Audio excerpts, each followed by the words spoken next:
Any comments on the Battle of Kayadara near present day Mount Abu, southern Rajasthan, where Mohammad Ghori was defeated by a lady warrior before the Battle of Tarain? So, what you're referring to is the Battle of Kasaharada, which happened in the late 12th century. I think it was 1170, between 1170 and 1180 AD. So the antagonist was Muizuddin Muhammad Ghori, the invader from Afghanistan, the convert from Afghanistan, and the Indian defender was Rani Naiki Devi, who was the mother of Mulraja II, the second king of the Mulraja II of the Solanki dynasty in Gujarat and Rajasthan, in the ancient region of Rajputana. So this Ghori guy was in. He had his intention was uh, to invade India and to capture the Somnath temple, because the Somnath temple was one of the richest temples in the entire country, in the entire world, and it was very famous. So he intended to loot this temple, destroy it, and take away the wealth.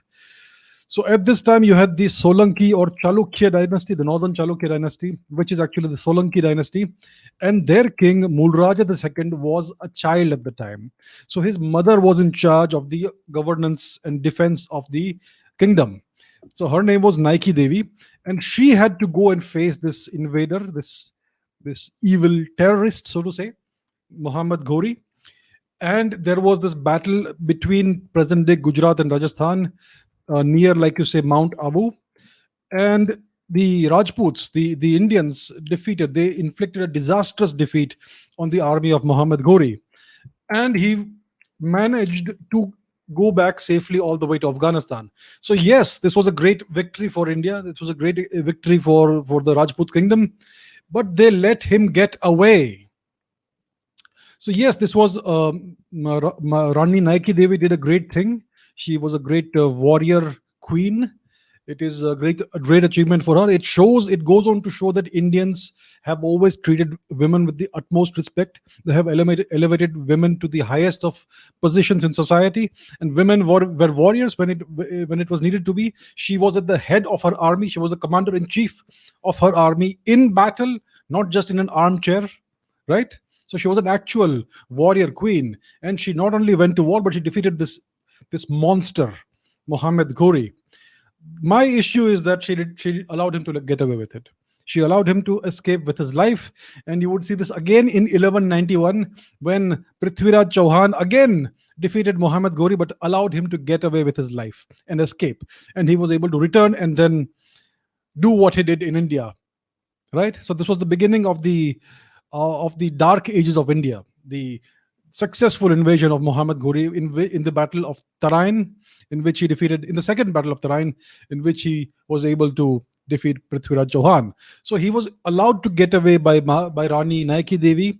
Then 17 years later, he was allowed to get away by Prithviraj Chauhan. And eventually, after suffering so many defeats at the hands of the Rajputs, he learned their strategies and tactics, and he was finally able to defeat them and take over India and subjugate it and brutalize it. So this is one of the big lessons of history.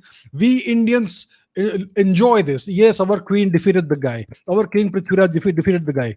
But what happened in the end? How stupid were they? How stupid were these great, brave, valorous Rajputs who allowed the enemy of the nation to get away repeatedly? This is stupidity of the highest kind. And please you must not construe this as anti Rajput sentiment. It is not anti Rajput sentiment. I am speaking as an Indian. So they allowed this guy, this terrorist, this monster, to get away repeatedly after defeating him.